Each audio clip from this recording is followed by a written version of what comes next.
The first step to being able to compete in this ecosystem of content when it comes to your music is having good music. I would see that on YouTube and TikTok and Instagram all the time, and I would hate to hear those words, but those words are true. People always say, oh, whatever type of publicity is still good publicity. It's just not always the case. You can run ads on a bad song, and you'll get a whole bunch of people calling you trash, and you think in your head, oh, well, that's good because it's giving me clout. No, it's not. It's not. You're not gaining any supporters, any fans, any people that truly love your music because your music is unlovable. It's not good. And I don't know why that would be, but we need to get to the root of it, get to the bottom of it. Why is it bad? There's a chance that you might just be untalented, and that's okay. You know what I mean? Like, go get a job or something. I don't know, but like, it could be the beat selection. Maybe your beats are dated. It sounds like Trick Don't Kill My Vibe, Kendrick Lamar. You know what I'm saying? Like, that beat was amazing. But it was amazing in 2015, 2014, whenever it came out. It's not competing with Skrilla and Boss Man D-Lo and all these people today. It's not going to sound the same. Don't disrespect yourself like that. You know what I mean? Maybe it's your lyrics. Maybe it's your flow. Maybe your lyrics and flow are outdated. Maybe you're still rapping like hoopty scoop, hoopty poop, whoopty whoopty, lyrical schmirical lyrical. It's not going to hit. It's just not. And maybe if it is, you need to find that fan base for those people. But not a lot of them exist anymore. You know what I mean? Look at Kendrick. Look at J. Cole. Look at Drake. They all used to like rap.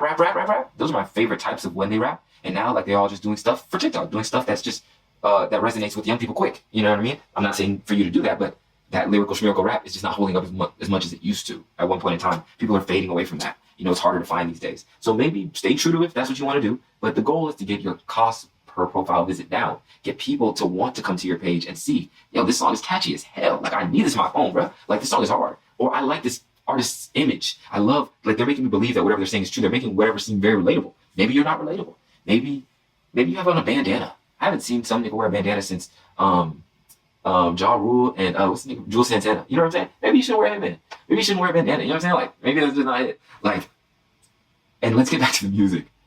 You should know what's good and what's not good. Like, if you don't, you're not doing enough research. When you go to the studio and you do your song, you should have a reference track. You should have a reference track. You should be in your head thinking, okay, when my number one song, this song that I just did is done, what would I put it in a playlist with? Where would it go? Would it go with that new age Southern music? Would it go with YoungBoy? Would it go with Kid Cudi? Would it go with whoever is listening to whoever?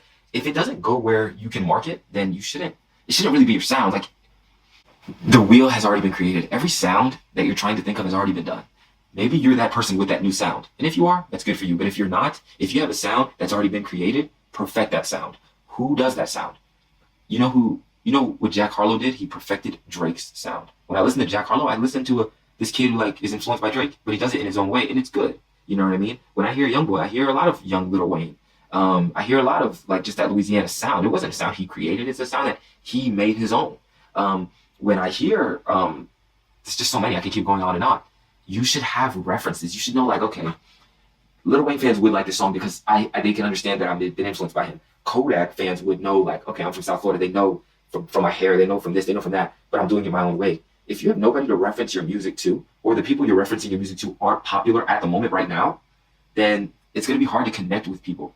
You want to connect with people to grow fans, to grow a support group. You want to be able to drop a song and 1,000 people are going to, in 24 hours, put that song on their phone. That's like the goal, you know what I mean? You want to be able to, when you're ready to drop merch in a hoodie or whatever, vinyls, 150 people say, you know what? I'll take one. That's cool. Like, that means you're building an audience. You're building a fan base, a support group.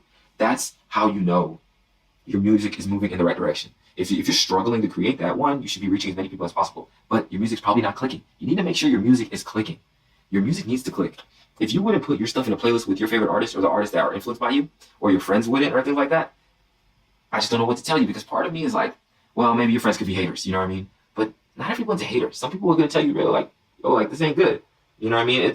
Some people, it's just not for them, you know? Like, I think my music is great. I think a lot of people would think my music is great. But all of my friends, like, they just don't listen to what I listen to, you know what I mean? It sounds like I'm being a hypocrite right now, you know? But I promise you, like, you got to know from your reference tracks, from what is popular. Do your research. If you don't know everything about music when it comes to the industry and what attracts people and content and things like that, then you're doing it wrong. 2, I'm going to get through this one real quick. Your content. You can shoot this way or you can shoot that way. Make sure your stuff is crispy. Make sure your stuff is colored well. Edit it. Put some captions if you want. Put some words. Make it interesting. Don't make your content low quality. Like, don't choose a part of the song that's boring. Like, don't choose a part of the song that doesn't have that connection. You know what I mean? Choose your favorite line, but make sure it's a line that other people would also like. If you may have a line about how, oh, I said Rufus because that was my dog Rufus who died, no one's going to relate to that because they don't know Rufus. You know what I'm saying? Like, you got to connect with people. Like, you have to do a better job at making sure you're relatable or you're cool. It's easier to be relatable than to be cool because not everybody's cool. But you have to be able to make that connection. Once you make that connection, you're in. People will start to follow you. People will start to support you because you're that nigga, you're that bitch, whatever. I gotta bleep both out. That's the only way it can happen. That's the only way. The only way. You have to make sure your music is good. Make sure you're using your references. Make sure that you know if you would put your music in playlists with other artists and your friends would as well. Make sure you're getting feedback. Don't pay for feedback. I've seen that a lot on Instagram. People like pay for feedback. Unless it's Timbaland or someone like that, I'm not paying you $50 to listen to my song. I'm not doing that because you can have your friends do it. You can have your enemies do it. You can have anybody. But I'm not paying no damn $50 for someone to listen to my song. Not happening. Just make sure you're not out of touch. I see a lot of guys who are 30 plus trying to make music. Do that. Don't be out of touch. What you liked in 06 ain't hitting right now. And that's okay. But don't expect a whole bunch of people to follow you unless you're trying to shoot for the older crowd and you can get lucky with the older crowd, but the older crowd's moving. These 35, 40-year-old women, they like to listen to Sexy Red and Glorilla. These 35 and 40-year-old men, they either listen to the young boys because they ain't grew up yet, or they listen to the old boys. They're going back to Al Green and them. So, like, you got to know where you're shooting at. You know what I mean? Know where you got to go. And that's all done with research. If you don't do your research, you are stuck. So do your research and make sure that your music is good, man. It's good is very subjective, but make sure your music is good. Comment to tell me if I said anything stupid or if I'm making some sense. Go ahead and like and subscribe, man. I'm going to catch y'all in that next one, bro.